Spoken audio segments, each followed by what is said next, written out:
อันเต็มอันตะกร้านี่ไปหาเจ้าคนมื้อนี่เขาไม่ได้ไปอายุเท่าไหร่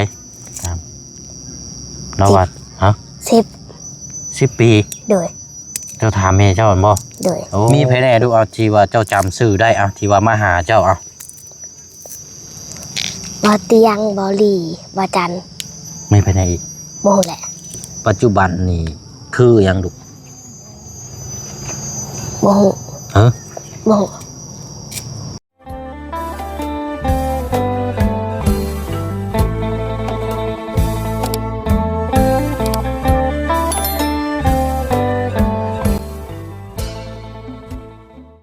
มื้อนี้มาอยู่เขตของทางน้องเตืองพี่น้องเนาะหรือว่าทางน้องถ้าผู้ชายนี่เพิ่นห้องเตืองบ่ดุถ้าผู้หญิงนี่ห้องเตืองธรรมดาบ่โดยเอาน้องเตืองซะเนาะพี่น้องเนาะเพราะว่าชนเผ่าเทิงพี่นี่ถ้าเป็นผู้ชายนี่จะห้องเตืองเนาะโดยดูว่าง่ายๆก็คือเจืองประมาณนี้แหละพี่น้องแต่ว่าทางน้องเพิ่นเป็นผู้หญิงก็เลยห้องเตืองซะเนาะโอ้ยเอาเห็นแล้วพี่น้องเอ้ยมื้อนี้ก็คืมฟ้าคืมฝนคือเก่าเนาะมากับทางน้องเตืองมื้อนี้พี่น้องเนาะเบิ่งเด้อผู้เชี่ยวขอนั่งครับเนี่ยโอ้ยเบิ่งเด้อปุ๊บโอเคมาก่อนพี่น้องปุ๊บฮ้อนเนาะโดยเป็นยังไงเนาะเอาก่อนอื่นพี่น้อยเนาะอะไรก็เปิดภาพมาอยู่เขตของทางน้องเตืองอยู่ในช่วงปิดเทอมถือว่าติดตามกันทางอีหลาเพิ่นนี่เมื่อวานกับมื้อนี้เนาะ2 เทื่อนี้พี่น้องเอาวางมีดก่อนดูละวางมีดลงก่อนเอาอยู่มือสบายดีทั้งพี่น้องก่อนโดยเอาพี่น้องเนาะทักทายเนาะหรือว่าสบายดีและสวัสดีพ่อแม่พี่น้องเบิดสุขสุขคนเด้อพี่น้องเนาะตอนนี้ทางบ่เชียงอยู่ที่บ้านหนองแดงบ่ดุบ้านหนองแดงขึ้นกับเมืองสิโปนเนาะอยู่แข่งสวรรค์เขตเฮานี่แหละพี่น้องเนาะก็มาติดตามเนาะทางน้องเตืองมื้อนี้ทางน้องเพิ่นได้หน่อไม้เนาะหน่อไม้นี่พึ่งพี่น้องเอ้ยมันคือแหนงน้อยแท้นี่หน่อไม้เผาหน่อไม้เผาโดยคันหน่อไม้เผาน่ะสิประมาณนี้บ่โดยคันหน่อไม้บ่เผาเด้อลูกใหญ่บ่โดยใหญ่คล้ายๆคือเจ้าหามาเมื่อวานนี่บ่โดย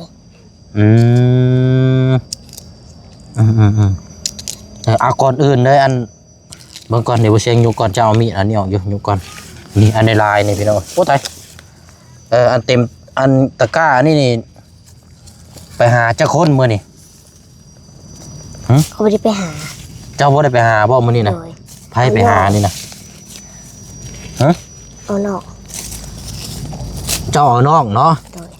แล้วอันไผไปเอาค่อยตัวผู้ชายไปหาน้องผู้ชายโดยเบิ่งครอบครัวมีแต่คนขยันพี่น้องเนาะอันน้องเจ้าผู้ที่ว่าอันบ่ขออนุญาตนำที่ว่าเราเจ็บมานานเกี่ยวกับปัสสาวะนั่นเศร้าหรือบ่เศร้าแล้วน้องบ่คืออ้ายน้องบ่น้องกับอ้ายบ่ที่ว่าเราเจ็บอันนี้นะโดยแม่นเนาะเศร้าหรือบ่เศร้าแล้วเนาะผู้นั้นหันเราใหม่หายแล้วบ่หายเศร้าแล้วบ่น้องตัวนั้นตัวที่4เป็นน้องคนที่4ที่ว่าเราเจ็บมันอันนี้เนาะชื่อบ่ได้พี่น้องคันสิเว้ากับอันเกี่ยวกับอันอวัยวะของผู้ชายแหละพี่น้องเนาะถ้าว่าเฮาเว้าตรงรายเดียวทาง YouTube เพิ่นสิอันนี้พี่น้องว่าก่อนหน้านั้นได้ยินว่าเราเจ็บเนาะเศร้าแล้วเนาะเบิ่งนี่อันนี้เบิ่งปอกบักลายอันนี้สิเอาไปขายบ่หรือว่าสิเอาไว้กินเอาไว้กินโดยกินกับบ่น้อยได้นี่เนาะโดยลายซ้ำแล้วให้ป่านำป้าเขาอยู่บ้านดงป้าอยู่บ้านดงได้จะมีป้าอยู่บ้านดงใช่บ่โดย นั่นนี่พี่น้องเอ้ยเอาไปฝากเราสำบ่ โดย โอ้เนาะเบิ่งพี่น้องเอ้ยบ่ได้หาขายบ่สะดุก บอก หาขายพอได้เงินเก็บไว้ซื้อเสื้อผ้าหน้าแพรซื้ออยู่ซื้อกิน บอกซื้อแต่เขา ซื้อแต่ข้าว วันนี้เขาหมดแหละ เขาเบิดแล้ว โดย เออ แม่หากันซื้อ แต่ว่าอันแม่เจ้าซื้อมาแล้วเนาะ โดย อืมเสื้อผ้ามีจักโตลูกเสื้อผ้าใส่ 3 โตว เจ้าไหน โดย อันไปโรงเรียนได้ใส่ชุดโรงเรียนบ่ที่ผ่านมานะได้ใส่อยู่บ่ ได้ใส่ ใส่อยู่เนาะแต่ว่าเสื้อแบบธรรมดาแบบนี้นะมีอยู่3 โตว โดย เอากะให้จังใดพี่น้องเนาะเอาง่ายๆซานี่ทางครอบครัวน้องเพิ่นนี่แต่ก่อนหน้านี่เฮือนนี่ยังดังน้อยกว่านี้เนาะ โดย อันนี้พอเจ้าเฮ็ดใหม่แม่นบ่ โดย แล้วก็พอได้ชนเช้าพอได้อยู่ทั่วถึงแน่เนาะไฟมีบ่ลูกไฟก็บ่มีเด้เนาะ โดย เจ้าโคมได้มาให้เบิ่งบ่เสียงเบิ่งเมื่อวานนี่เนาะ โดย แต่ว่าอันพ่อเจ้านี่เฮ็ดเตาถ่านบ่ โดย โอ้เตาถ่าน เฮ็ดเตาถ่านขาย ราคาดีเด้เตาถ่านนี่ ขายแล้วซื้อเขา หาได้ซื้อเข้าวเนาะ โดย ดีพี่น้องเอ้ยเพราะว่ามื้อนั้นอันลุ่มลงไปนี่บ่เสียงก็ซอยอันสนับสนุนทั้งอันอ้ายเราอยู่หั่นอยู่ได้พี่น้องสอบละ30,000ก็ว่าเบิดก็ไป180,000เกือบ200,000พุ่นอันนี้พ่อเจ้าขายสอบอยู่ได้ซั่น บ่ฮู้ บ่ได้ถามแล้วบ่ โดย แต่ว่าเราเฮ็ดอันเติงนะบ่เฮ็ดทานนี่ ได้ประมาณ3 เทื่อแหละ 3 เทื่อหรือว่า3 ปีหรือว่าอันนี้ 3 เทื่อบ่ฮอด3 ปี 3 เทื่อนี่คือในระยะประมาณจักเดือนลูก บ่ ได้บ่เดือน1 2 เดือนบ่ได้บ่ มีแต่พอเห็ดนะ เอาดีละนะกันมีอาชีพอยู่เนาะอันอยู่น้ำกันเบิดนี่ใกล้ๆนี่อันเฮือนหลังตัวนี้นี่ไผซะนี่ลูกเป็นพี่น้องบ่หรือว่าเป็นแบบใด พ่อเฒ่า พ่อเฒ่าเจ้าบ่ โดย พ่อเฒ่าไม่เฒ่าเนาะ แม่เฒ่าปะแล้วก็พ่อเฒ่า อ๋อพ่อเฒ่าก็ไม่เฒ่าน่ะป้ากันแล้ว โดย บัดนี้อันตัวนี้น่ะอยู่แต่พ่อเฒ่าบ่ โดย เอาไม่เฒ่าไปไส บ่ฮู้นำแม่เฒ่า เลิกลากันแล้วบ่อยู่แล้วเนาะ โดย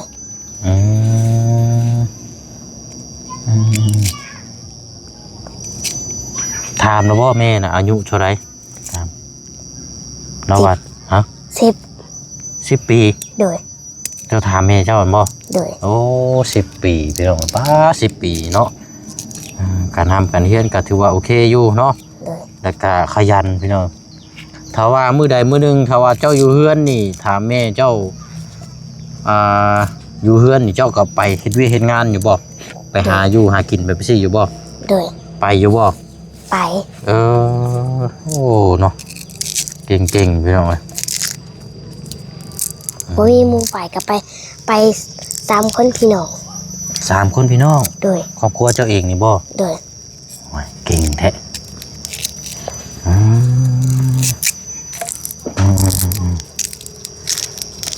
เอาแต่ว่าก่อนอื่นนี่ทางน้องเพิ่นนี่ฮู้จักทีมงานได้พี่น้องมีไผแน่ดูเอาที่ว่าเจ้าจำชื่อได้เอาที่ว่ามาหาเจ้าเอา บ่เตียงบ่หลีบ่จัน ไม่ไผแน่อีก บ่ฮู้แหละหลายคนแต่บ่ฮู้ชื่อ แต่ว่าเท่าที่จำได้นี่บ่เตียงบ่ดีบ่จัน โดย น้าบ่าวชื่อหยัง บ่ฮู้ อ้าวบาทนี่พี่น้อยมาบ่ฮู้ชื่อช่ำบาทนี่ตายคักบาทนี่เฮ็ดได้อันนี้สิได้มาหาเด้ออี ลื ก ม บ่ แล้ว ฮะ ลืมแล้ว ลืมแล้ว โดย ชื่ออันเบาเสียงนะลูกเด้อ โดย ชื่อเบาเสียงบ่แม่นเบาเตียงเด้ โดย เตียงกับเสียงนี่มันก็แต่ว่าสระนี่แบบเดียวกัน โดย แม่นบ่ มื้อนี้ทั้งบ่เตียงก็เดินทางขึ้นมาเซโปนอยู่พี่น้องเนาะอันแต่ว่าตอนนี้ทางบ่เตียงเข้าไปเขตของทางน้องป๊อปอยู่บ้านสกีพีนี้ก็บ่ดีเนาะก็ขึ้นมานำกันอยู่ติดตามเวียกงานเนาะอัปเดตให้ทางพี่น้อง FC เฮารับชมเบิ่งนำกันถ้าว่าทุกท่านก็จบจากนี้ก็เดี๋ยวสิเข้าไปบ้านน้องป๊อปพุ่นละพี่น้องเนาะ อันนี้ต้องเพื่อสิปอกเบิดบ่แม่นง่ายอันนี้เนาะโดยถ้าว่าน้าบ่าวซื้อนี่ขายบ่นี่หน่อไม้นี่พูดนะแม่อยากขายหรือแม่อยากกินฮะโอ้โหถามแม่เจ้าเด้อน้าบ่าวเสียงบ่ต้มน้าบ่าวขายนี่แต่ว่าเอาบ่หลายแล้วพี่น้องกินผู้เดียวกินบ่หลาย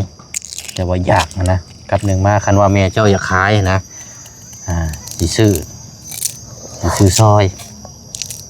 อย่าว่าเอาเงินไว้ซื้อปลาเล็กเป็นนัวเนาะโดยนักสุดในครอบครัวเจ้านี่ที่เจ้าอยู่ปัจจุบันนี่คือยังดุบ่ฮู้ฮะบ่ฮู้นะแม่บ่ฮู้เลยโดยแม่ฮู้ผู้เดียวแม่ฮู้ผู้เดียวโดยก็พ่อบ่โดยเจ้าน่ะบ่ฮู้หยังเลยโดยเขาไม่ได้บอกหยังเอาช่างว่าแท้นี่บ่ถึง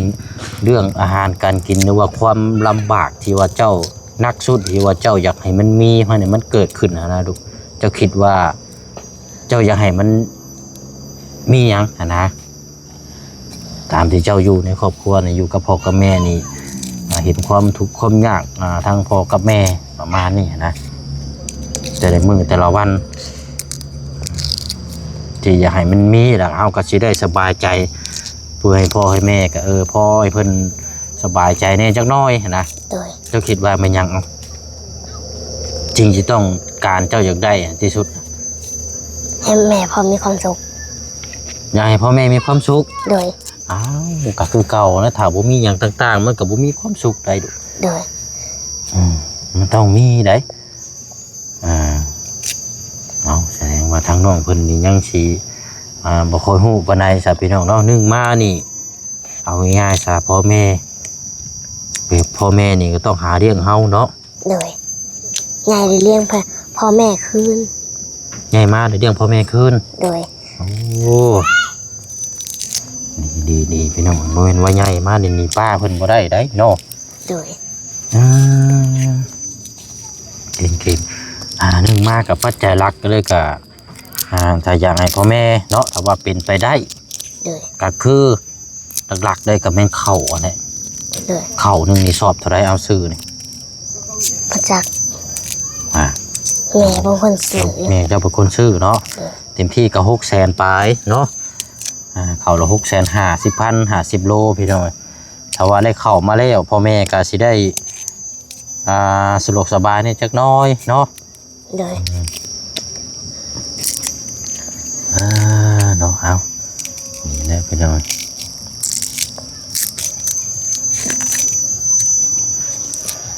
อยู่กับพ่อกับแม่นี่เพิ่นเคยเว้าเคยจมให้อยู่บ่เคยอยู่บ่เป็นยังเพิ่นจังจมให้เจ้าเว้ยขี้ข้านตักน้ำขี้ข้านตักน้ำเอาน้องอะไรขี้ข้านเหนื่อยเจ้าเอาน้องเมื่อยแล้วต้องไปตักน้ำอีกโดยก็เลยเมื่อยก็เลยเพิ่นได้ให้โดยประมาณนี้เนาะ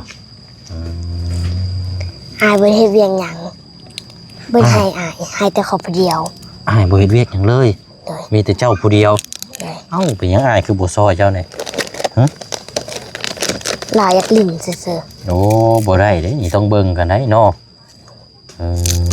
เจ้าก็ต้องไปบอกพ่อกับแม่ว่าอ้ายนี่คือบ่เฮ็ดซอยคอยสิลูกก็ว่าแล้วเราอย่าเถียงกันนะว่าว้าวแล้วก็เถียงกันซื่อๆเนาะโดย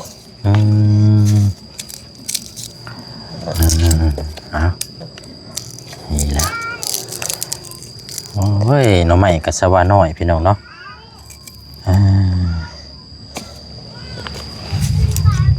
เสียงยังเสียงฟ้าห้องเสียงฟ้าห้องโอ้ยสร้างว่าฝนสิตกบ่นี่โดยโอ้ยพี่น้อยพูดแล้วอันนี้เนาะได้ครับบ้านตาไปเฮียนกับเป้า1เฮียนกับบ่มี ย่างไปมันถือปื้มไปซื่อๆบ่โดย ถ้ากระจอง3มื้อนี่กระเป๋าป่าให้นะบ่ดีแต่ว่าปิดเทอมก่อนเนาะลูกลองกินเบิ่งเด้อฮะขอบใจเลยเอาอันนี้ให้เจ้าเลยขอบใจก่อนอันเจ้าถามเบิ่งแม่เจ้าเบิ่งอยู่หาหน่อไม้อันนี้เด้อแล้วสิแบ่งขายบ่นั่นก็ดูไปเชิงสิซอย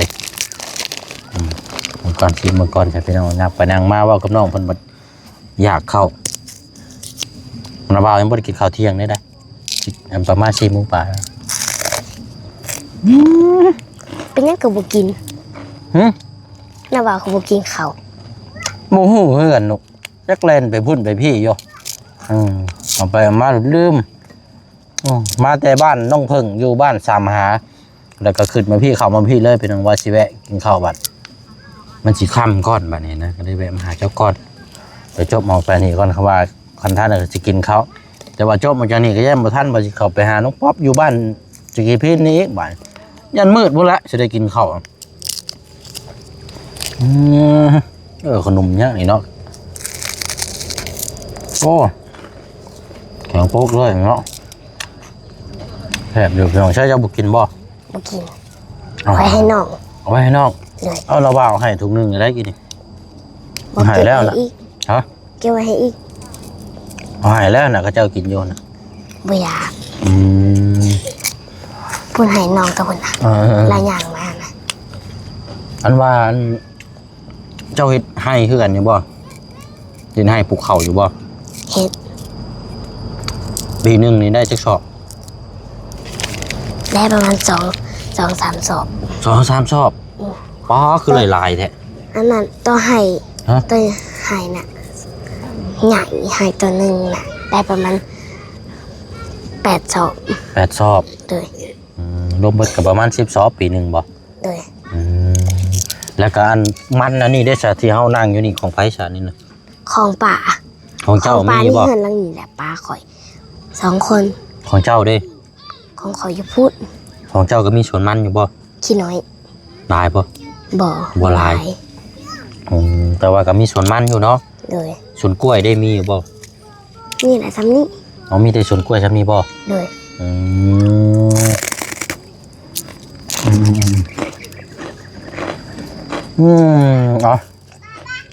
โอเคพี่น้องเอ้ยเจ้าถามมึงแม่เจ้าเด้อเดี๋ยวมีเส้นจีแบงอันนี้น้ำไปแล้วกับมืออมมันต้มแบบนี้นะมันต้องฆ่าเลยต้มแบบนี้เลยครับในฟาร์มครับยังไงแบบนี้กับผ้าต้มไม่ใช่รสชุกจำแจวหย่ำรสฉันว่าอันมีห้างอยู่นี่อันที่เขาเห็นเมื่อวานนี่เราเมื่อแล้วป่ะเราเมื่ออะไรเมื่อแล้วโดยคือว่าเมื่อไหวแทะเป็นนี่เลยลูกเราเป็นไข่ลูกเป็นไข่โดยอันพี่น้องเราอยู่นี่บ่เรามานี่เนาะโดยแต่ว่าเมื่อแล้วเนาะโดยว่าสิเขามาเยี่ยมยามเราอยู่พี่น้องเราบอกเมื่อวานปิดแม่ห้างพบปะมาขอเข่ากินเราว่าอยู่บ้านตะนางเราเมื่อแล้วเนาะโดยบุเป็นยังใส่พี่น้องแล้วก็แม่ค่ะก็อยู่บ้านตะนาง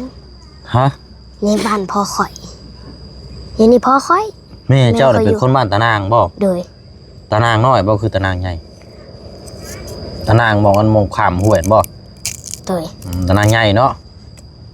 แต่มาอยู่น้ำพ่อเจ้าอยู่พี่เลยโอ้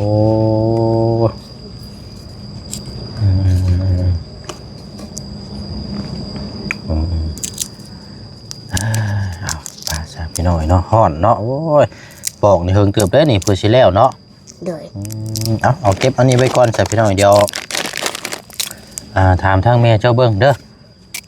เราสิขายดีบ่เดี๋ยวไปเช็งสีซอยจัก50,000แล้วดูเด้อแต่ว่าเอาบ่ลายหรอกเอากินคนเดียวนึงเนาะได้ยังใส่กินแรงมื้อแรง1ได้เข้ายังมื้อ1อยู่เลยเอาป้าใส่หน่อยพี่น้องเดี๋ยวโอ้ยมานั่งอยู่ห่มยังก็กกยังอันนี้นะบนห้องนี่ปุ่มกกยังภาษาละถึงห้องนะฮะภาษาละถึงห้องกกยังก็ห้องนะบอก อยู่บ้านนาบ่าวห้องต้นลูได้นี่ต้นดูนี่แพงได้นี่คนโอ้ไปมีนี่เศรษฐีเราได้นี่รวยได้นี่เรียกให้มันใหญ่นี่ อยู่บ้านก็หลาย อันนี้ได้อ๋อเศรษฐีเราได้ อยู่ นี่ สวนตัวพุ่นน่ะบักเลยห เอ ลา อย แพงมันใหญ่นี่ก็เจ้าเฮ็ดไม้นี่แพงนี่นะอ่า อยู่สวนคนในบ้านก็หลายต้น อันเดี๋ยวเจ้ายิ้มเบิ่งเจ้าฮะยิ้มสิเจ้ายิ้มอีกโอ้มียิ้มรักเพิ่นเนาะนี่อยู่แจนี่คนมีเสน่ห์ได้จังมันจะมีหม่องนี่เด้บางคนก็สิมีหม่องแก้มนี่เจ้าเห็นบ่แต่ว่านี่เจ้าขึ้นหม่องนี่เด้เรามีเสน่ห์ไปแล้วเนาะโอ้ฮ้อนแท้นี่เนาะพาโตเอาเบิ่งซะเด้อเฮ้ยพี่น้องเดี๋ยวเอาเบิ่งใกล้ๆน้ำกันก่อนจักหน่อยเนาะใช้ลูกเอาเบิ่งอยู่ฮะเบิ่งเอาไม้จะอยู่ฮะโธ่พี่น้องเอ้ยแกงเนาะเดี๋ยวบ่ต้มพี่น้องเอ้ยอยู่เขตนี่บ่ได้มีหลอกกระเจียวบ่หลอกกระเจียวเจ้าหู้อยู่บ่ บ่ แสดงว่าบ่เคยกินได้เนาะเนาะป้าโจมมาเดี๋ยวไปเฮือนเจ้าก่อนเอากระยังมาให้น้าบ่าวก็ได้อันนี้สิโจมมาพี่ จับเอง โจมได้บ่ ได้ เพราะว่ามานั่งพูดคุยกับน้องเพิ่นอยู่นี้พี่น้องว่าอยู่เฮือนนี่ทางน้องเจ้าลายเนาะเราเห็นว่าเราอันนั้น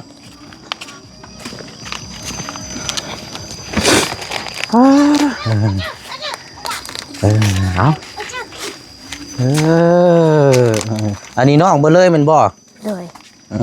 โอเคนั่งนี่ก่อนก็ได้ใช้แม่ไปใช้ลูก แม่ไปอาบน้ ไปอาบน้ ำโดย ำเอานี่แหละเฮือนซานลานแป้นแล้วแต่ก่อนหลังน้อยๆเนาะหลังเตี้ยตามคนอีอยู่นี่ปลูกสร้างใหม่อันนี้เนาะโอเคเนาะ ก็อยากได้อยู่เหินหลังใหม่ ฮะ อยากได้เหินหลังใหม่ อยากให้เฮือนหลังใหม่ โดย เป็นนี่ได้คือว่าอยากได้เฮือนหลังใหม่ฮะ มาเพิ่ง ใช่เป็นนี่ได้คือว่าอยากได้หลังใหม่หลังนี่มันเป็นหยังใช้เบิ่งใกล้ๆอยู่หาซี่เบิ่งอยู่มันเป็นหยังนะ บ่หูยังกินโยม ใช้ซี่เบิ่งอยู่หามันเบิ่งใกล้ๆอยู่หา จัก อันนี้บ่ กินโดย โอ้ปวกปวกกินเนาะ โดย ปวกกัดปวกกัดเฮือนเป็นไม้เก่าแน่เนาะ เอานั่นแหละพี่น้อย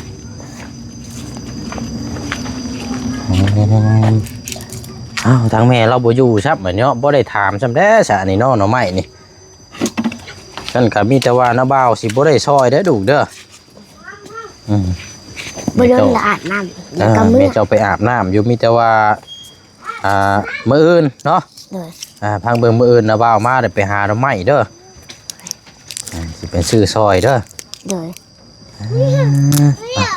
ยางมาระบาไปก่อนเจ้าหน่ะลูกมาพี่อันให้น้องเจ้านั่นเมื่อวานนี่ต้มแล้วบ่มีต้มอะไรมี หมดแหละ เป็นไร โดย ป้า มันอายกิน ฮะ มันอายกินแหละ เจ้าบ่ได้กินบ่ บ่ มีเนาะบ่ได้กินเลย กับน้องนี่แหละพ่อก็บ่ได้กิน กินผู้เดียวเอาคันน้าบ่าวสิเอาให้สิบ่กินเบิดอีกบ่ บ่ เก็บไว้อีกเจ้าต้องกินได้เด้อ โดย บ่ได้ได้อีกหน่อยเนาะเอาต้นก่อนซะเราบ่าวกะอันนี้แหละพี่น้องมีข้าวต้มขนมคือเก่าเอาไว้กินนะลูกเด้อ โดย อุทัยเอา ไก่ อื่นจังว่ากันเนาะเดี๋ยวไปเชิญสิเขามาหาใหม่นะลูกเด้อ โดย นี่ก่อนนี่ได้อันนี้เนาะคือห่อนแท้อันนี้เบิ่งเอานี่ติดตัวไว้ดูเอาเงินนี่เอาติดตัวไว้ใช่เป็นอยู่บ่ เป็นอยู่เนาะเห็นว่าหายได้เดี๋ยวสีอันนี้เอาไว้ก่อนนะลูกเด้อเอาติดตัวไว้เด็กมาหน่อยเด้อ เอาสบายดีทั้งพี่น้องก่อน สบายดี โอเคอะไรเนาะไปเราว่ากลับกันเด้อ เอาอันผู้นั้นน้องผู้นั้นเนาะโอเคลูกนั่งให้เบียกเลยเนาะเอาทางน้องเตืองพี่น้อยเนาะอยู่รอบๆนี่ก็เฮือนเนาะก็นี่แหละพี่น้อยนี่ก็อยู่พุ่นประมาณ3-4 ครอบครัวรอบๆข้างนี่ก็มีแต่สวนมันสวนอันนี้เบิดเลยหันมานี่ก็แม่นทางเฮือนทางประตูไม่ตู้เนาะญาติพี่น้องเรานั่นแหละโอ้ยเนาะก็เป็นคนเว้าจามารยาทดีเนาะพี่น้องเนาะมื้อนี้ก็ได้มาติดตามอัปเดตให้ทางปลุง FC เฮานะครับไปชมเบิ่งน้ำกันอีกเอาละรอบหน้ารอบหน้าเดี๋ยวจังเข้ามาถามข่าวเบิ่งน้ำกันอีกเนาะพี่น้องเนาะเอาขอตัวลาก่อนเด้อพี่น้องเนาะเดี๋ยวพบเจอกันในคลิปหน้าเนาะขอมุกขอบใจพี่น้อง FC เฮาน้ำกันเบิดสุขุสุคนเนาะดำๆรวยสุขกายและสบายทั้งใจน้ำกันเนาะบ๊ายบายเด้อพี่น้องเด้อเนาะฟ้าฝนกะยันช่วงแรงจักหน่อยพุ่นแหละพี่น้องเสียงหลังคึมๆเนาะเอาเนาะบ๊ายบายเด้อ